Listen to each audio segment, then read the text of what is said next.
Felipe II es uno de los personajes más representativos de la historia de España. Además de todas sus batallas ganadas y toda su política exterior, cuenta con elementos que lo convierten en uno de los hombres más carismáticos de la segunda mitad del siglo XVI. En este programa de Enigmas y Misterios vamos a conocer más de cerca algunos de los aspectos más concretos de la famosa leyenda que rodeó a nuestro rey más universal, haciendo especial hincapié en el asesinato del secretario de Juan de Austria, don Juan de Escobedo, y sobre todo, qué papel desempeñaron en la trama Antonio Pérez y la misteriosa doña Ana de Mendoza, princesa de Ébori. Una vez más, sean todos bienvenidos a Enigmas y Misterios.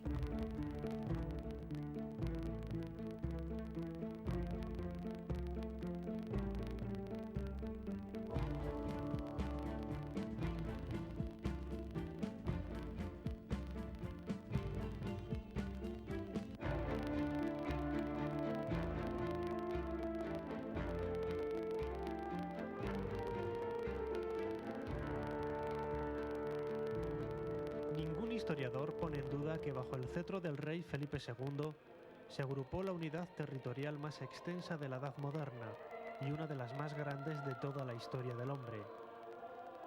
Bajo su mando se encontraban la corona española, las dos coronas de Castilla y Aragón, Navarra, el Rosellón, el Franco Condado, los Países Bajos, Sicilia, Cerdeña, el Milanesado, Nápoles, diversas plazas norteafricanas como Orán y Túnez, Portugal y su imperio extendido por todo África y Asia, y por supuesto, toda la América descubierta y Filipinas.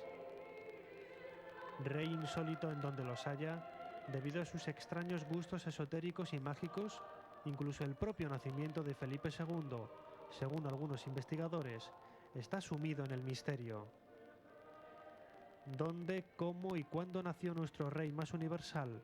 Es todavía hoy una de las asignaturas pendientes de la historia de este misterioso monarca español, que tuvo el mundo a sus pies en pleno siglo XVI. En todos los libros de historia podemos leer que nació en Valladolid el 21 de mayo de 1527. Pero un curioso documento conservado en la iglesia parroquial del pueblecito salmantino de Villoruela, fechado el día 22 de mayo de ese mismo año, da a entender que el hijo primogénito de Carlos V y su esposa Isabel de Portugal nació en realidad en aquella localidad charra. Es posible que nos encontremos ante un simple error de fechas o que efectivamente Felipe II no llegara a nacer nunca en Valladolid.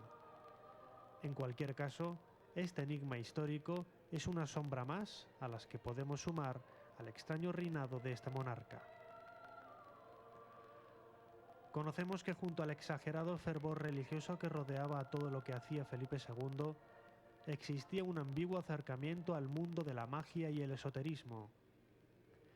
En Madrid montó un laboratorio de alquimistas a quienes pagaba para que buscaran la piedra filosofal y el elixir de la juventud. El más importante de estos alquimistas fue Ricardo Stanishurst, quien trabajó en el llamado Círculo del Escorial, precisamente la obra de Felipe II más enigmática de todas. A 50 kilómetros de Madrid, en la Sierra de Guadarrama, se encuentra el centro radioestésico de la península, el lugar en donde Felipe II levantó su monasterio guiado por los consejos de varios sabios árabes. Uno de los lugares más impresionantes es la biblioteca, compuesta por 45.000 manuscritos, en donde se estudiaba, entre otras ciencias, la magia y la astrología. En definitiva, toda una suerte de ingredientes que, junto a un asunto político de vital importancia para la época, acabó sembrando la semilla de la llamada leyenda negra de Felipe II. La última hora de la tarde del día 31 de marzo de 1578, lunes de Pascua, moría asesinado muy cerca de la antigua iglesia de la Almudena de Madrid, Juan de Escobedo, el secretario del hermanastro del rey, don Juan de Austria. Comenzaba así uno de los momentos más oscuros de nuestra historia, dando pie a los primeros rumores de la leyenda negra, que con un denso velo ha cubierto de folclore y tradición muchos de los acontecimientos del siglo XVI español. En 1574, 2 años antes de que Juan de Austria fuera designado gobernador de Flandes, Felipe II le adjudicó la persona de Juan de Escobedo en calidad de secretario personal. La razón parecía bastante sencilla. Quería seguir los movimientos de su hermanastro en previsión de alguna traición, y Escobedo se había caracterizado por tener una brillante carrera como político a la vera de Felipe II. Los miedos del monarca se basaban en la posibilidad de que don Juan creara un estado separado de la corona española, ya fuera en Túnez o en Inglaterra. Ante esta tesitura, el monarca tuvo que decidir enviar a don Juan a Flandes, a pesar de los problemas que podría acarrear tal decisión, ya que, en definitiva, comprendía que únicamente la sagacidad estratégica de su hermanastro, flamante triunfador de Lepanto en 1871, podría salvar los muebles de la quebradiza situación política de Flandes. Y lo cierto es que el plan tuvo éxito. Resueltos los problemas de los Países Bajos, don Juan y Escobedo escribieron al rey transmitiéndole su deseo de regresar a España para encargarse directamente de la política del monarca. La conmoción sobresaltó a todos cuando se supo la noticia de que Juan de Escobedo, al poco de regresar de improviso a España, había sido apuñalado por un grupo de asesinos a sueldo a pocas manzanas del antiguo Palacio Real de Madrid. Eran las 7 de la tarde del 31 de marzo de 1578, lunes de Pascua.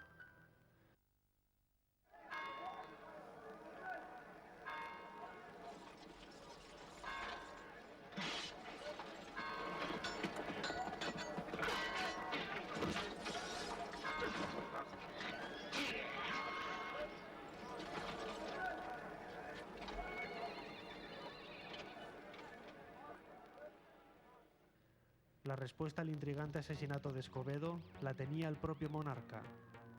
Instigado por su secretario Antonio Pérez, había seguido sus instrucciones viendo a Escobedo como un posible peligro para los intereses en el exterior de Felipe II.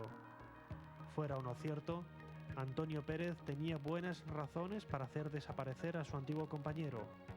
Quizá Escobedo descubrió que Antonio Pérez mantenía una relación en secreto con Ana de Mendoza, princesa de Éboli, viuda de su antiguo secretario, Ruy Gómez de Silva. Ana de Mendoza y de la Cerda, princesa de Éboli, nació en la localidad alcarreña de Cifuentes en 1540. Esposa de Ruy Gómez de Silva, favorito y a la postre uno de los secretarios más importantes de Felipe II, la vida de doña Ana se caracteriza por haber protagonizado todo tipo de intrigas, pasiones y maniobras políticas, en las que conseguía tutear al propio Felipe II, con quien siempre tuvo una relación excepcional hasta la muerte de Juan de Escobedo. Yo creo que la princesa de Éboli es la mujer que engloba a todas las mujeres de su siglo. Es decir, fue madre, tuvo 10 hijos, fue una mujer que se casó por obligación en un momento dado, sin poner ninguna pega al respecto. Fue amante una vez viuda, intrigante e incluso monja, con lo cual yo creo que es una mujer que sintetiza a la perfección lo que son todas las mujeres de su siglo. Uno de los principales argumentos que respaldan el exotismo de esta mujer renacentista es su parche sobre el ojo derecho. Nacida en una de las familias más adineradas y de abolengo de Castilla, Ana de Mendoza sufrió desde niña los problemas matrimoniales de sus padres, quienes al poco tiempo de nacer ella comenzaron a vivir separados. Acogidos por la regente Juana de Austria, hermana de Felipe II en Valladolid, quizá fue en esta ciudad o en la cercana localidad de Simancas, en cuyo castillo residió junto a su madre todo el año de 1558, en donde perdió su ojo derecho. La tradición relata que fue producto de un accidente durante una insensata lucha, floreta en mano, con uno de sus pajes. A pesar de ello, su belleza la hizo sobresalir en la corte del rey español, marco en el que destacaría como la amiga preferida de su segunda esposa, doña Isabel de Valois. Tan continuos acercamientos entre don Felipe y Ana de Mendoza provocaron que en poco tiempo incluso se hablara de los amoríos entre los dos aristócratas. Precisamente uno de los hijos de doña Ana, Rodrigo, nacido en 1562, siempre fue creído como hijo natural de Felipe II. La leyenda está clara, hay mucha gente que incluso dice que uno de sus hijos era hijo del rey, pero yo me volví loca buscando documentación y no he encontrado nada al respecto. Incluso hay gente que dice que ese hijo suyo era totalmente diferente físicamente al resto de sus hermanos, de sus 9 hermanos, pero no hay documentación al respecto. Eso se dice en el proceso y lo dice gente de alrededor, pero no fehacientemente. Yo creo que no fue cierto. Ahora, bueno, ahí queda el interrogante para siempre. Siempre puede aparecer un papel que lo pruebe, ¿no? Con el secretario del rey, Ruy Gómez de Silva, Ana de Mendoza tuvo varios hijos.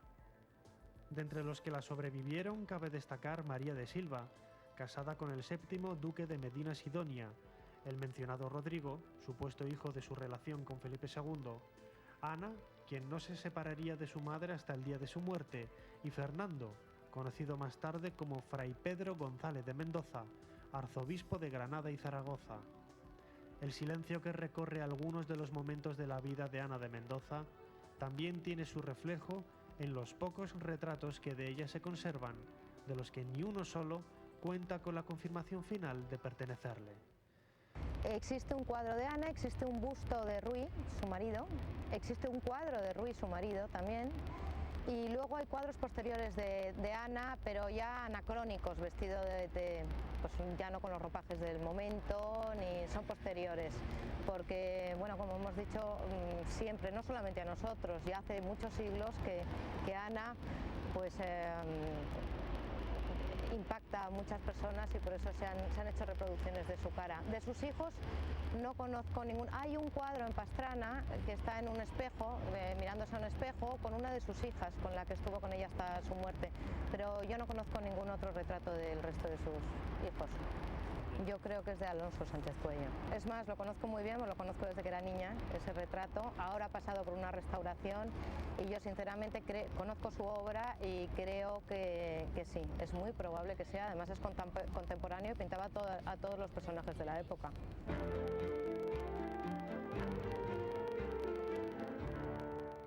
En junio de 1573 muere en Madrid Ruy Gómez de Silva. Comienza entonces una nueva etapa en la vida de doña Ana de Mendoza, la duquesa de Pastrana, etapa caracterizada por una crisis espiritual que la llevó a enclaustrarse en el monasterio de San José de la localidad alcarreña, fundado pocos años antes por Santa Teresa de Jesús. La muerte de Ruy Gómez fue un duro golpe para la vida de Ana de Mendoza. La princesa de Éboli se vio sola en el mundo rodeada de una impresionante herencia política y económica, a la que en un principio dio la espalda intentando hacerse monja en uno de los conventos que para ella y su esposo había fundado en la localidad alcarreña de Pastrana, Santa Teresa de Ávila. A 70 kilómetros de Madrid se encuentra Pastrana, villa en la que ha quedado marcada de forma profunda la huella de la princesa de Éboli y su participación en la leyenda negra de Felipe II. En su palacio ducal, recientemente restaurado, vivió junto a sus hijos durante largas temporadas, a caballo entre sus casas cercanas al antiguo Alcázar Real de Madrid. En ambos sitios debió de encontrarse con asiduidad con Antonio Pérez, aragonés nacido en el año 1540 como doña Ana, con quien, según los rumores de la época, existía una relación amorosa entre ella y el fiel secretario del rey. Las malas lenguas hablaban de los regalos que los amantes se intercambiaban, muchos de los cuales podían verse en alguna de las casas que Antonio Pérez tenía en Madrid, la principal, cerca de lo que hoy es la Plaza del Cordón. La convivencia de los dos nobles y su complicado equilibrio para que no fueran descubiertos por el rey se rompió en la Pascua de 1578 con el repentino asesinato de Juan de Escobedo. Al año siguiente, incapaz de soportar la tensión generada en la corte por la muerte del secretario de don Juan de Austria, ante la que la familia de Escobedo poco a poco fue sacando la verdad de lo sucedido, Felipe II se vio obligado a detener a Antonio Pérez la noche del 28 de julio de 1579 y la misma noche, pocas horas después, a Ana de Mendoza, quien sería encerrada en la Torre de Pinto.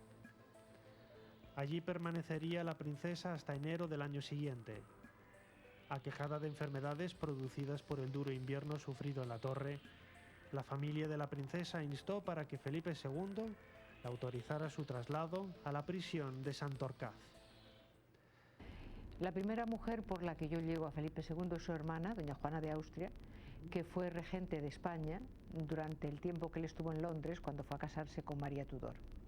Es una mujer profundamente vinculada a su hermano, Felipe II, por el que siento un gran cariño, y a través de las vivencias de esta mujer, doña Juana de Austria, la imagen que llega hasta mí de Felipe II es una imagen mucho más entrañable que la que me dan los libros de texto, ¿no? Es cariñoso con su hermana, y también son increíbles las cartas que escribe a sus hijas, ¿no? Que son una delicia y que sorprende con la imagen que tradicionalmente se tiene de Felipe II. La otra mujer por la que llego a Felipe II me da una imagen totalmente distinta, es la princesa de Éboli. Doña Ana de Mendoza, con la que supuestamente tuvo relaciones, fue amante de ella. Eso no se sabe y poco importa. Lo cierto es que fue totalmente despiadado con ella. La encerró, murió entre cuatro paredes. Se dice que fue porque ella había intervenido con Antonio Pérez en el asesinato de Juan de Escobedo, el secretario de don Juan de Austria, aunque yo me inclino a pensar que lo que Felipe II no le perdona nunca a la princesa de Éboli es que se atrevió a intrigar en contra de él en Portugal para conseguir la corona portuguesa a favor de su hija, que esperaba que se casara con un Braganza que tenía tantos derechos como Felipe II al trono.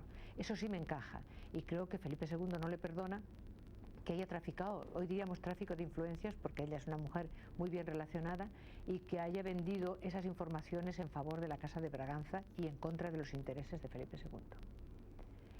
O sea que con esta mujer es una imagen dura, justa tal vez, pero muy dura. Y la tercera mujer es su sobrina natural, podríamos decir, que es la hija natural de su hermanastro don Juan de Austria, Ana de Austria, que fue la última abadesa del monasterio de las Huelgas. Esta mujer la conozco muy bien porque el libro que he escrito, La Pasión Última de Carlos V, habla de ella y de su abuela, que fue la última amante del emperador. Doña Ana de Austria es encerrada en un convento, probablemente Felipe II no interviene en ello, pero sí vive un episodio verdaderamente increíble, que es la historia del pastelero de Madrigal. Resumiendo, es un joven que se presenta en Madrigal, del que ella se enamora y que dice que es el rey don Sebastián. Aunque hoy no se conserva prácticamente nada del antiguo castillo de Santorcaz, este es uno de los lugares más importantes en la vida de la princesa.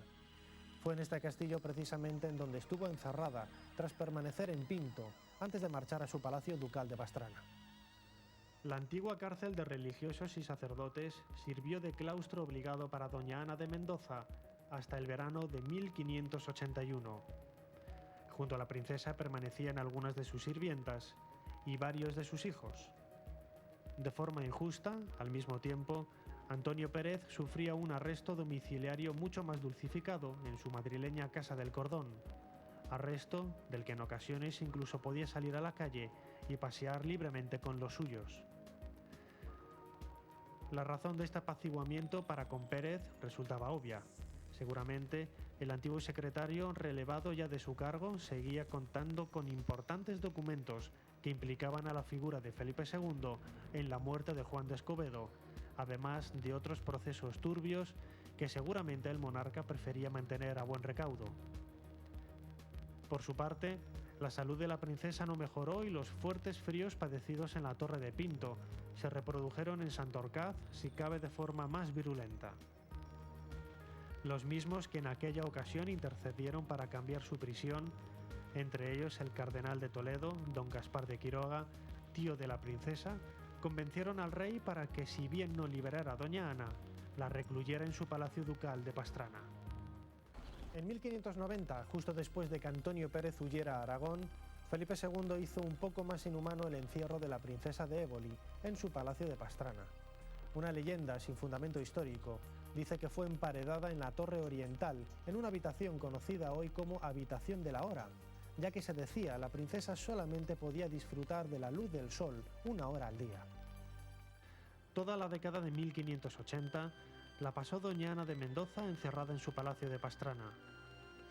Las severas normas de cautiverio impuestas por Felipe II la obligaban a vagar todo el día por los salones de su residencia, pudiendo únicamente 1 hora al día disfrutar de la luz del sol desde una de las ventanas situada en el lado más oriental de la fachada. Aún hoy, la plaza de Pastrana, sobre la que se levanta el Palacio de los Príncipes de Éboli, a orillas del río Arlés, se sigue llamando Plaza de la Hora.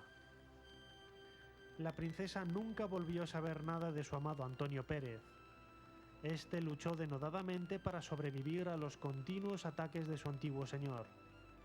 Ayudado por su esposa, Juana Coello, Antonio Pérez consiguió escapar hasta Aragón, huyendo así de las leyes castellanas. Se dice que en su huida y de forma furtiva, tal y como siempre había hecho, tuvo tiempo de pasar por Pastrana y ver por última vez a su amada, la princesa de Éboli, antes de cruzar la frontera de Castilla a lomos de un caballo, ayudado siempre por amigos fieles, contrarios a la política de Felipe II. Pasaron los días, los meses y los años, y la princesa jamás llegó a conocer de voz del rey, ni de ninguno de sus secretarios o mensajeros, cuál era la razón de su encarcelamiento. Prueba de esta desesperación son algunas de las cartas manuscritas por la propia princesa y enviadas a Felipe II, invitándole a intentar arreglar no solamente su propia situación, sino también la de su familia, la cual navegaba desde hacía meses en una desagradable incertidumbre. Señor, como veo pasar tanto tiempo sin tomar vuestra majestad resolución en lo que toca a mis hijos y a la casa de su padre, y crecer cada día en ella más la necesidad de la merced y favor de vuestra majestad, no puedo dejar de recordaros lo que le toca, y decirle que de la dilación se le sigue a ella y a ellos y todas sus cosas y negocios mucho daño, por la opinión que de ellos se puede concebir de disfavor, cosa que yo siento y me lastima sobre todo. Y aunque estoy bien segura por quien vuestra majestad es... Enterado de la irremediable huida de Pérez a Aragón, el rey endureció aún más el enclaustramiento de doña Ana y en 1590 ordenó emparedarla en una de las habitaciones de su palacio de Pastrana, tapiando y enrejando todas las ventanas, siendo su único contacto con el mundo exterior un pequeño torno por el que recibía la comida a diario. Es el que nunca trató sino en dárselos y en entender y hacer quimeras como acabarnos y destruirnos. Ya esto se es hecho y está en estado que si más quiere, no sé a dónde ha de llegar ni qué se puede pretender. Humilde criada y hechura de vuestra majestad, la princesa de Éboli. El segundo día de febrero de 1592, Ana de Mendoza, princesa de Éboli, moría en su palacio de Pastrana, emparedada junto a su inseparable hija Ana, en donde había pasado los últimos 10 años, recluida de forma incomprensible por la impiedad de Felipe II. Hoy sus restos descansan junto a los de su amado esposo Ruy Gómez de Silva y de algunos de sus hijos en la cripta de la Colegiata de Pastrana. Antonio Pérez finalmente consiguió sobrevivir a los ataques del monarca español en París, desde donde también fue testigo de cómo Felipe II, incapaz de hacer nada contra los movimientos de su antiguo secretario, se ensañó con la familia de este. Pérez falleció en la capital francesa en 1611, sin que se le fuera permitido ver nunca más a su esposa e hijos, a quienes continuamente se les negaba el pasaporte para abandonar España.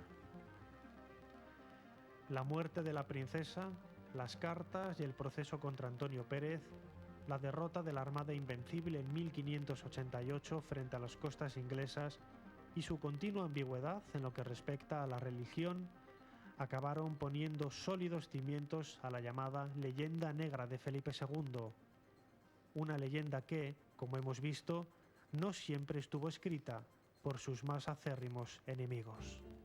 Han pasado más de 4 siglos después de la muerte de Juan de Escobedo y todavía hoy desconocemos la razón exacta de este asesinato de Estado, mandado realizar por Felipe II siguiendo las razones de Antonio Pérez, unas razones que, como digo, no son desconocidas. En este programa de Enigmas y Misterios nos hemos centrado principalmente en la figura de la princesa de Éboli, pero son muchos más los aspectos insólitos del reinado de Felipe II. Lo seguiremos estudiando aquí, en programas futuros. Gracias por estar ahí. Hasta entonces.